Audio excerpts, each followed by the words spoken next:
Good morning everyone. I, Professor W.A.T., working as Assistant Professor in Electrical Engineering subject at Jain College of Engineering, Pune.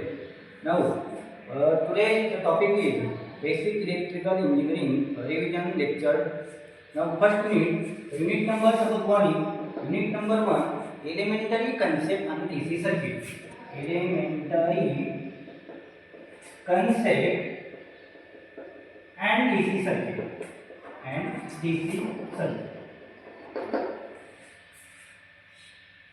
ज्या मुलांचा रेग्युलरचा paper आहे त्यांचा 60 मार्काचा paper असणार, त्यात 12 मार्काचे पहिले unit आहे. जे बॅकलॉगची मुलं आहे त्यांचा 70 मार्काचा पेपर असेल, ते युनिट 14 मार्काचे. म्हणजे रेग्युलरच्या मुलांना 6 आणि 6 क्वेश्चन 1 और क्वेश्चन 2 असे दोन क्वेश्चन असतील, आणि बॅकलॉगच्या मुलांना क्वेश्चन 1 आणि 2 6 आणि 8 मार्काचे असतील. तर एलिमेंटरी कन्सेप्ट आणि डीसी सर्किटमध्ये जर पाहिलं तर रिव्हिजन लेवलवर पाहिलं तर पहिल्यांदा आपण पाहू रेजिस्टन्सची डेफिनेशन. रेजिस्टन्स म्हणजे काय? Opposition to the flow of current. Opposition to the flow of current is called as the resistance. Unit येतं ओम आणि त्याचे फॅक्टर. म्हणजे फॅक्टर कसे लक्षात ठेवायचे? आर इक्वल टू L/8 ओम. पहिलं फॅक्टर येतं रेजिस्टिव्हिटी, याला डायरेक्टली प्रोपोर्शनल म्हणायचं. दुसरं फॅक्टर आहे लेंथ, याला पण डायरेक्टली प्रोपोर्शनल म्हणायचं. आणि तिसरं फॅक्टर येतं एरिया, याला इन्व्हर्सली प्रोपोर्शनल म्हणायचं. आणि चौथा फॅक्टर येतं टेम्परेचर. म्हणजे ज्या पद्धतीनं रेजिस्टन्सची व्हॅल्यू चेंजेस होईल त्यामध्ये टेम्परेचर अशा पद्धतीने चेंज होणार. एक हा झाला समजा पहिला क्वेश्चन आला रेजिस्टन्स आणि त्याचे फॅक्टर. दुसरा क्वेश्चन केला तर draw the single line diagram of elementary power system. Power सिस्टीमची सिंगल लाईन डायग्राम. जर तुम्हाला ब्लॉक डायग्राम विचारली तर 3 बॉक्स काढायचे, 1, 2 आणि 3 असे बॉक्स काढा. पहिल्यांदा जनरेशन, दुसरं ट्रान्समिशन, तिसरं डिस्ट्रीब्युशन. इनपुट आणि आउटपुट लक्षात ठेवायचं. जनरेशन म्हणजे इलेक्ट्रिसिटी जनरेट होते 11 किलो व्होल्ट आणि ती पुढं या ठिकाणी सर्क्युलेट केली जाते. पुढे ट्रान्समिशन मध्ये तुमचं स्टेप अप स्टेप अप केलं जातं. डिस्ट्रीब्युशन मध्ये स्टेप डाऊन होतं, म्हणजे 11 kilo volt to 440 volt.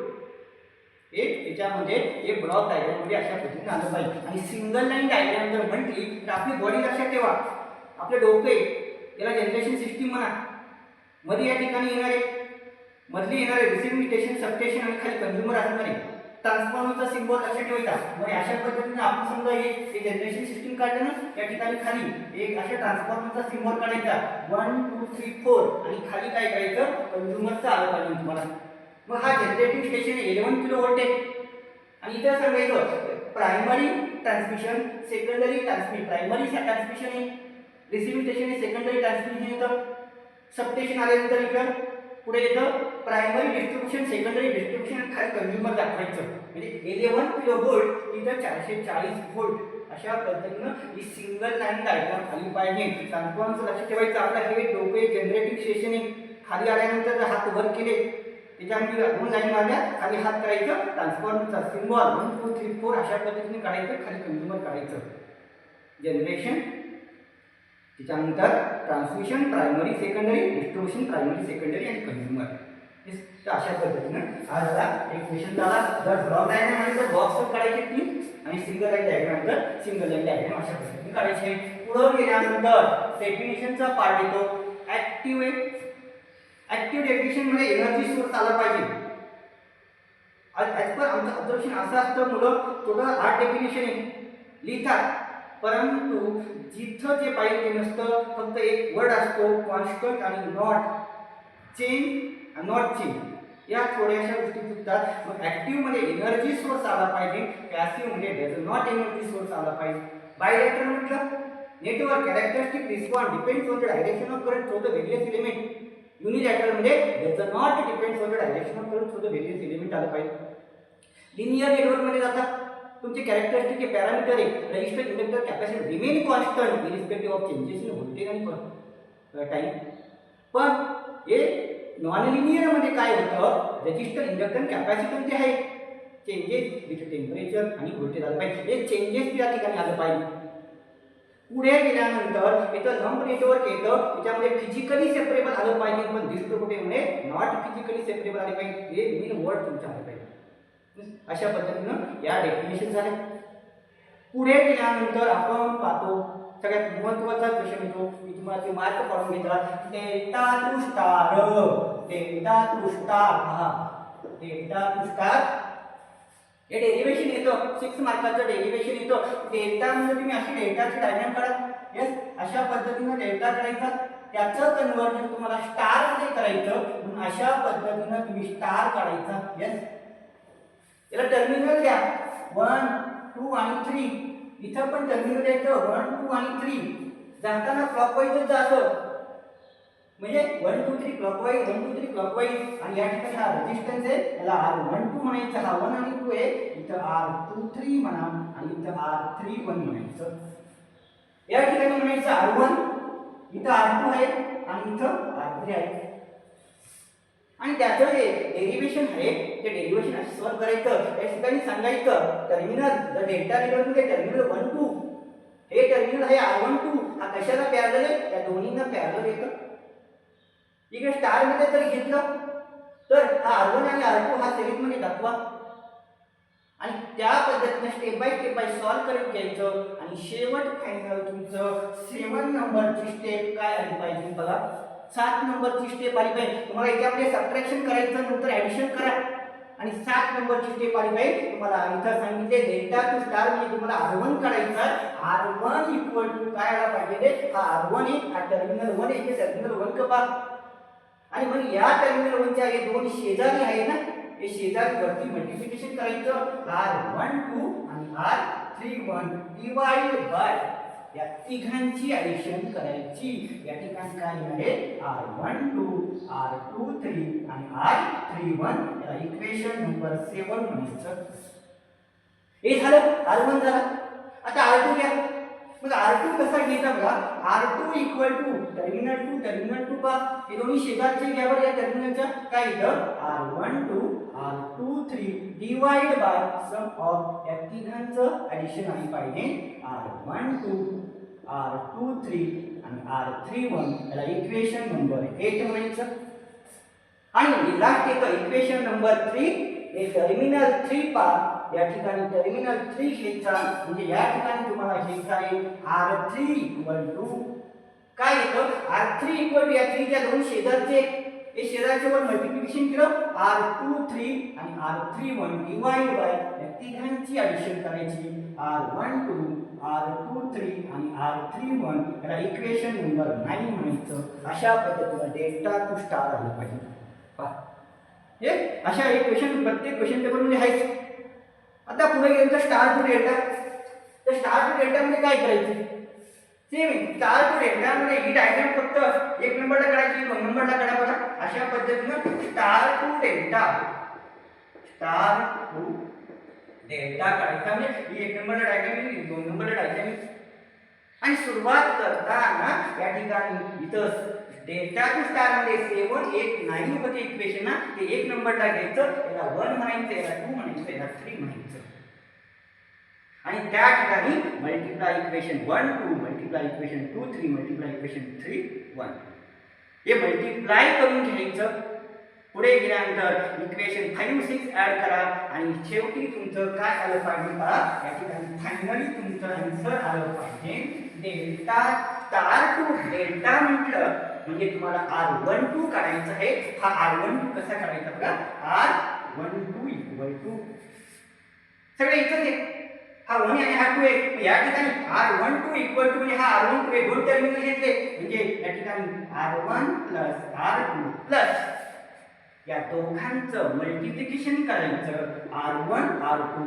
Divide by याच्यामध्ये कोणता टर्मिनल नाहीये तिसरा टर्मिनल नाही म्हणून या ठिकाणी घ्यायचं R3 याला इक्वेशन नंबर 7 बघा पुढे गेल्यानंतर R23 काढायचं आहे मग R23 कसा काढायचा बघा R23 इक्वल टू आता R23 आला म्हणजे हा 2 टर्मिनल आणि हा 3 टर्मिनल इथे काय 2 आणि 3 आहे म्हणून इथे घ्यायचा R2 प्लस R3 प्लस या दोघांचं मल्टिप्लिकेशन करायचं R2 R3 डिवाइड बाय याच्यामध्ये कोणतं टर्मिनल नाही 1 नाही ते 1 टर्मिनल खाली आलं याला म्हणायचं इक्वेशन नंबर 8 आणि इक्वेशन नंबर 9 म्हटलं तर इक्वेशन नंबर 9 बघा या ठिकाणी हा टर्मिनल इथं म्हणजे या ठिकाणी बघा डेल्टा टू R1 2 झाला, R2 3 झाला, सिक्वेन्स लक्षात ठेवा 1 2 2 3 3 1. इथं काय येणार आहे, हा 1 2 सिक्वेन्स झाला, हा 2 3 सिक्वेन्स झाला, R3 1 इक्वल टू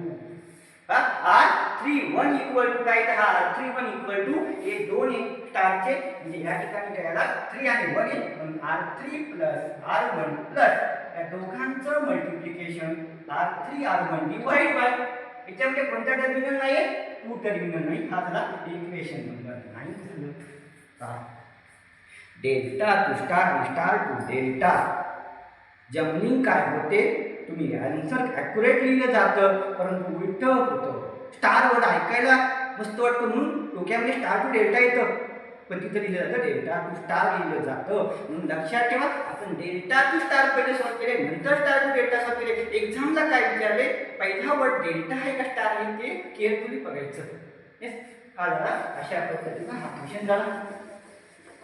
पुढे गेल्यानंतर किर्चॉफ लॉ आहे आणि किर्चॉफ लॉ म्हणजे पहा पुढं किर्चॉफ लॉ आहे नाही थिअरी आहे तर न्यूमरिकल फिक्स आहे. मग किर्चॉफ करंट लॉ त्याला तुम्ही म्हणतात केसीएल म्हणतो. याचं स्टेटमेंट सांगायचं, algebraic sum of current enter or leaving a node must be equal to 0, म्हणजे summation I equal to 0. Summation I equal to 0 सांगायचं. त्याच्या स्टेप लक्षात ठेवायचं, mark all the node, mark all the branch current, apply KCL आणि solve equation, simultaneous equation by Cramer वापर equation solve करायचं. या अशा पद्धतीनं किर्चॉफ करंट लॉच्या स्टेटमेंट आणि स्टेप लक्षात ठेवा. दुसरं येतं Kirchhoff voltage law, algebraic sum of all voltage around the close loop must be equal to 0, म्हणजे समेशन V इक्वल टू 0. हे त्याचं स्टेटमेंट लक्षात ठेवा आणि स्टेप्स लक्षात ठेवायच्या. Mark all the branch, mark all the node, mark all the branch current द्या, apply KCL वापरा आणि इक्वेशन सॉल्व करायचं बाय सायमल्टेनियस इक्वेशन. अशा पद्धतीनं एक किर्चॉफ लॉचं स्टेटमेंट आणि स्टेप लक्षात ठेवा. आणि जर हे नाही आलं तर त्याच्यावरचं न्यूमरिकल एक न्यूमरिकल बघा अशा पद्धतीनं मॅक्झिमम अडचण येते न्यूमरिकल सॉल्व करायला. तर आपण किर्चॉफ लॉची एक न्यूमरिकलची डायग्राम करतो बघा. मी या ठिकाणी समजा एक व्होल्ट असे ब्रँच आहे 30 व्होल्ट, त्याच्यानंतर इथे एक रेजिस्टर ॲड आहे, त्याच्यानंतर इथे एक रेजिस्टर आले आणि इथे एक व्होल्टेज सोर्स आला आणि या ठिकाणी एक रेजिस्टर आला. अशा पद्धतीची ही डायग्राम आहे. आणि या डायग्राम मध्ये या ठिकाणी 30 व्होल्ट येतं, इथं पण 30 आहे, इथं 10 ओम आला, इथं 60 व्होल्ट येतं आणि इथं आहे 15 व्होल्ट. आणि यांनी अशा पद्धतीने इथं I1 म्हटलं आणि या ठिकाणी त्यांनी I2 म्हटलं आहे. मग आता अशा पद्धतीची डायग्राम आल्यानंतर कसं सॉल्व करायचं, कारण एकदम आता व्यवस्थित पद्धतीने गेले. आता इथं जो बॅटरी व्होल्टेज सोर्स आहे ना, हा कधी कधी इथं असेल, असं नाही काय अडचण नाही. अशा पद्धतीची डायग्राम आल्यानंतर हे दोन लूप आहे, या ठिकाणी दोन लूप आलेले म्हणजे हा एक लूप आणि हा एक लूप आहे. इथं I1 म्हटलं, इथं I2 म्हटलं ना, तुम्ही या ठिकाणी ज्या मधल्या नोडला अशा पद्धतीने डॉट करून ठेवा आणि हा डॉट केल्यानंतर तुमच्या लक्षात आलं पाहिजे, हा डॉट केला तिथून पुढे सुरुवात करायची. आता दोन लूप आहे म्हणजे याच्यामध्ये काय काय असणार आहे, याच्यामध्ये तुमचा I1 असणार आहे, याच्यामध्ये तुमचा I2 असणार आहे आणि याच्यामध्ये I1 मायनस I2. म्हणजे घ्यायचं कुठं ते सगळ्यात महत्त्वाचं होतं. सुरुवात केली आपण 30 व्होल्ट पासून सुरुवात करतो ना, हा नोड आहे ना. मग या ठिकाणी या प्रश्नामध्ये विचारलंय काय, तुम्हाला सांगितलंय या 15 ओम मधला करंट फाइंड आउट करायला सांगितलं आहे. जर तुम्हाला 10 ओमचा सांगितलं तर त्या पद्धतीने ठेवा. त्यांनी विचारलंय काय, क्वेश्चन असा विचारलाय 15 ओम मधला करंट सांगितलाय, तुम्हाला विचारू शकतात मधला विचारू शकतात. पण एक आपण सॅम्पल एक्झाम्पल घेतलं, हा मागचा क्वेश्चन पेपर आहे, या 15 ओम मधला करंट काढायला सांगितलं ना. मग या ठिकाणी तुम्ही घ्यायचं, हा एक नोड झाला म्हणजे या ठिकाणी बघा हा एक ब्रँच झाली, ही एक ब्रँच झाली आणि ही एक ब्रँच झाली. मग या ठिकाणी तुम्ही करंट I1 घेतला सुरुवातीला, करंट I2 इथं घ्यायचा, इथं घ्यायचा का इथं घ्यायचा, हे सगळ्यात महत्त्वाचं येतं. तर ज्यातून करंट काढायला सांगितलंय ना त्या ठिकाणी तुम्ही इथं I2 घ्या आणि राहिलं काय I1 झाला तुमचा, I2 झाला I1 मायनस I2 हा नोड आहे आणि या ठिकाणी बघा या नोड हा करंट येतो म्हणून तो पॉझिटिव्ह असतो, या नोड पासून हा करंट जातो म्हणून तो निगेटिव्ह असतो. येणारा पॉझिटिव्ह जाणारा निगेटिव्ह म्हणून इथं आला I1 minus I2. I1 minus I2 झाला. हे झालं. तुम्ही ब्रांच करंट घेऊन ठेवले, नोड दिला आणि ब्रांच करंट दिले. आता सगळ्यात महत्त्वाचे साइन कन्व्हेन्शन कशा घ्यायच्या. साइन कन्व्हेन्शन कशा घ्यायच्या रे, या ठिकाणी बेसिक सांगितलं जातं. रजिस्टर आणि तुमच्या करंटची डायरेक्शन जर सेम असेल तर पहिला पॉइंट प्लस असतो, दुसरा पॉइंट मायनस असतो. म्हणजे एकदा साइन कन्व्हेन्शन घेऊन ठेवा. काय या ठिकाणी बघा साइन कन्व्हेन्शन घ्यायचं. या ठिकाणी इथं प्लस आहे, इथं मायनस आहे. करंट आणि रजिस्टर डायरेक्शन सेम आहे. इथं पण बघा प्लस आणि मायनस घ्यायचा. आता इथं व्होल्टेज सोर्स आहे, ही बिग लाईन इथं प्लस आहे, छोटी म्हणून इथं मायनस. सेम इथं बिग लाईन म्हणून इथं पॉझिटिव्ह निगेटिव्ह टर्मिनल देताना बघा. मग अशा पद्धतीने इथं साइन कन्व्हेन्शन दिलं. आता राहिलं का इथं पण सेम द्यायचं. करंट आणि रजिस्टर डायरेक्शन सेम आहे. आणि अशा पद्धतीने एकदा झालं का इथून पुढे सुरुवात करायची. हे बेसिक तुम्हाला आलं तर आपल्याला पुढे जायचं आहे. कारण हे खूप महत्त्वाचं आहे. तुम्हाला ब्रांच करंट देता आला पाहिजे, तुम्हाला साइन कन्व्हेन्शन देता आली पाहिजे. आता बघा लूप नंबर 1. लूप नंबर 1 हा पहिला लूप घ्या. मग पहिला लूप घेताना बॅटरी सोर्स इथं व्होल्टेज सोर्सतून सुरुवात केली, हा 30 आहे, हा प्लस येतो म्हणून इथं 30 घ्या. आता इथं घेताना इथं दुसरं टोक मायनस आहे म्हणून काय घेतलं, मायनस घ्यायचं. 30 I1 घेतलं. यस, मायनस 30 I1 घेतलं. पण एवढा तू बघायची ना कुठं, इथं -10 बघा, इथं हा 10 आहे ना, इथं टोक घेतलं -10 काय I1 मायनस I2 आहे. आता इथं निगेटिव्ह येतं, वरती पॉझिटिव्ह खाली निगेटिव्ह म्हणून -60 0. आणि इक्वेशन सॉल्व करून घ्यायचं. बघा एवढं डिटेल सांगितलं नाही, तुम्हाला आता हे सॉल्व करायचं आहे. इक्वेशन सॉल्व करून घ्या. आता इक्वेशन नंबर तुम्ही 1 म्हटलं. यस. आता लूप नंबर 2 करा. इक्वेशन नंबर तुम्ही 1 परफेक्ट काढलं, तुम्हाला इथे 2 मार्क भेटले बघा. अशा पद्धतीने या इक्वेशन मल्टिप्लाय करून घ्यायचं. मायनस मायनस प्लस होतं, हे लक्षात ठेवा. आणि त्यामध्ये I1 आणि I2 यांचं ॲडिशन करायचं. हे 30 आणि 60 वरती प्लस मायनस ते बघायचं. त्यामध्ये इक्वेशन नंबर 1 सॉल्व करून घ्या. हे रिव्हिजन लेक्चर आहे, त्यामध्ये तुम्हाला सांगतो. आता लूप नंबर 2 कडे जा बरं. लूप नंबर 2 कडे गेल्यानंतर या नोड पासून सुरुवात करा. हा -15 येतो, या ठिकाणी -15 काय घेतलं, 15 घेतलं. इथं I2 आहे म्हणून हा I2 घेतला. इकडे आल्यानंतर इथं +60 आहे म्हणून इथं +60 घेतला. आता काही मुलं म्हणतील मी असं चाललोय, मग साइन कन्व्हेन्शन चेंज करी नाही. एकदा का साइन कन्व्हेन्शन दिली चेंज करायची नाही. मग इथं +60 घेतलं, इथं प्लस, परत इथं ठिकाणला प्लस काय आलं रे 10 आणि काय I1 मायनस I2 आणि इक्वल टू 0. आणि इकडे तू इक्वेशन नंबर 2 या पद्धतीने इथं मल्टिप्लाय करा. इक्वेशन नंबर 2 सॉल्व करून घ्या. इथं तुम्हाला 2 मार्क भेटले. 2 आणि 2 4 झाले. शेवटी काय करायचं आहे तुम्हाला फाइंड आउट काय 15 ओम मधला करंट काढायचा आहे, तुम्हाला I2 काढायचा आहे. इक्वेशन 1 मध्ये तुम्ही I1 ची हे इक्वेशन 1 तुमचं जे येणार आहे ना, तिथं I1 ची व्हॅल्यू तुम्ही सॉल्व करून घ्या आणि ती I1 ची व्हॅल्यू इक्वेशन नंबर मध्ये 2 काढा आणि फायनली तुम्ही I2 काढा. इथं तुम्हाला I2 होईल, तो त्या ठिकाणी राईट करायचा आणि मग तुम्हाला 2 2 2 अशी 6 मार्क तुम्हाला या ठिकाणी किर्चॉफ लॉच्या न्यूमेरिकल मध्ये भेटतील. हे झाले किर्चॉफ लॉचं. आज जर येणार तर काय सुपरपोजिशन थेरम. सुपरपोजिशन थेरमचं बघू आपण. आता सुपरपोजिशनचं थेरम जर म्हटलं तर काय करायचं, सुपरपोजिशन थेरमचं बघा. आता स्टेटमेंट नाही लिहिता बऱ्याच जणांना, त्या स्टेटमेंटचं काय काढण्यासाठी सुपरपोजिशन थेरमची एक किट आहे आपल्याजवळ. या किटमध्ये पहा एखादं लिनियर नेटवर्क असतं त्याचं स्टेटमेंट पाहते. एक any linear network containing 2 or more sources, म्हणजे हा एक व्होल्टेज सोर्स आहे, हा एक व्होल्टेज सोर्स आहे. 2 or more sources चा रिस्पॉन्स करंट हा मधला करंट कशाला इक्वल असतो रे, algebraic sum of response current caused by individual sources acting alone while other sources are inoperative. अशा पद्धतीने म्हणजे या प्रकारे असं किट डोळ्यासमोर किट ठेवा, असं माझा किट आहे. आणि या किट मध्ये जेव्हा इकडून दोन्ही हे नंबर 1 नंबर 2 दोन्हीकडून सप्लाय देतो, मधला करंट मी जो मेजर करतो, समजा तुमचा मधला करंट दोन्हीकडून सप्लायला मधला करंट तुमचा 15 एंपियर आला. दुसऱ्या स्टेपला काय करायचं, सेकंडरी साईडला शॉर्ट करायचं, इकडून सप्लाय द्यायचा. जर तुमचा करंट जर 7 एम्पियर आला, तिसऱ्या स्टेपला काय करायचं, हा नंबर 1 शॉर्ट करायचा, सेकंडरी साईडने सप्लाय द्यायचा. तुमचा करंट किती आला पाहिजे, 8 आला पाहिजे. म्हणजे 8 + 7 + 8 किती आलं, 15. 15 = 50. तुमचं प्रॅक्टिकल प्रूव्ह होतं आणि हे स्टेटमेंट मध्ये आलं पाहिजे. याच्यावरती पण न्यूमरिकल आहे. कधी कधी क्वेश्चन पेपरला काय होतं, क्वेश्चन पेपर म्हणजे असं होतं, एकच डायग्राम दिली जाते आणि त्याच्यावरती किती. आता 2024 पॅटर्नचे दोन्ही क्वेश्चन पेपर पाहिले, आता आपण 2024चं पाहतोय. एकच डायग्राम दिली, त्याच्यावर किर्चॉफ लॉ सुपरपोजिशनचं विचारले.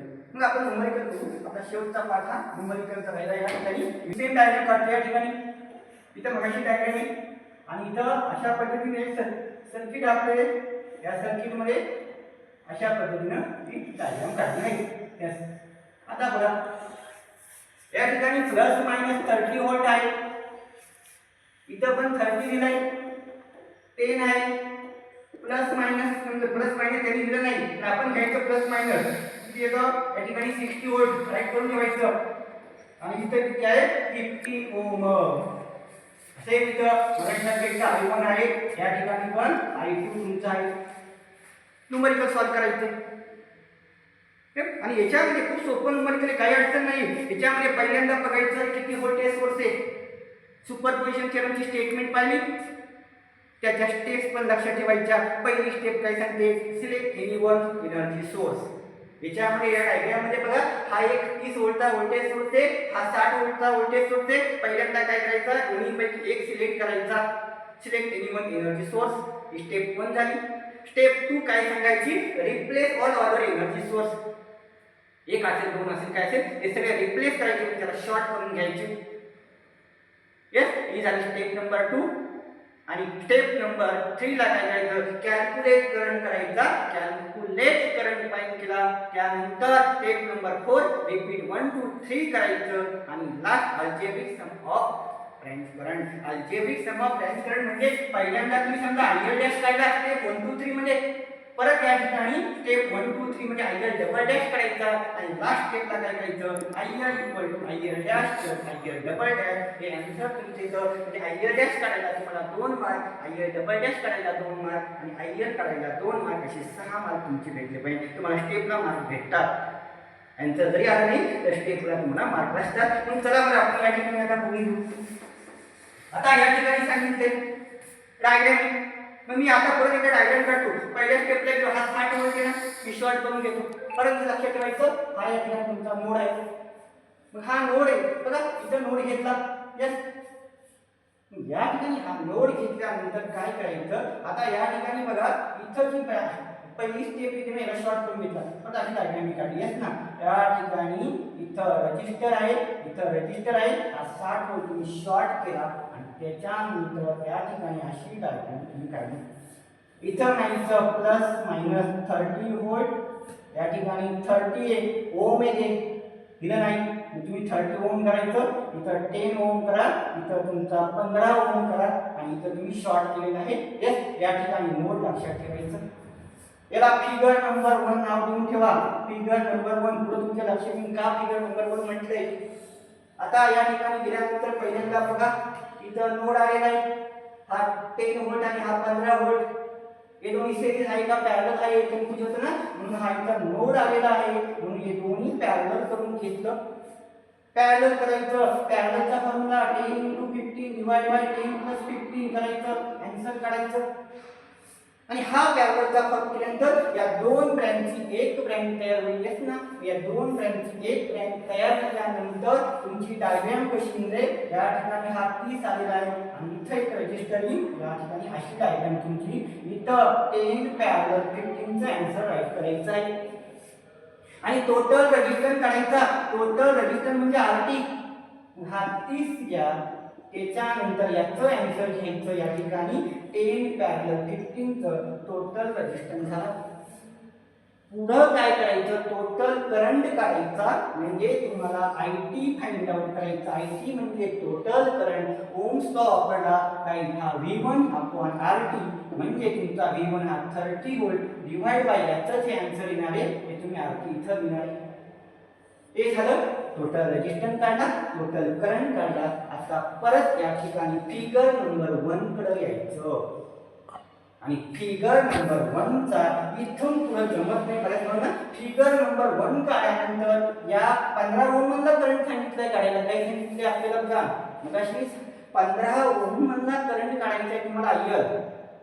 इथं आपण काय केलं, त्या 15 ओम मधला करंट काढायचा आहे ना. मग या ठिकाणी अशा पद्धतीने डॉट डॉट करून घेतलं, समजा या फिगरला इथं डॉट करायचं आणि या फिगर मध्ये नाव द्यायचं. इथं तुमचा टोटल करंट IT घ्यायचा या नोडच्या अलीकडं. येस, मला काय सांगितलंय, 15 ओम मधला करंट काढायला सांगितलं ना.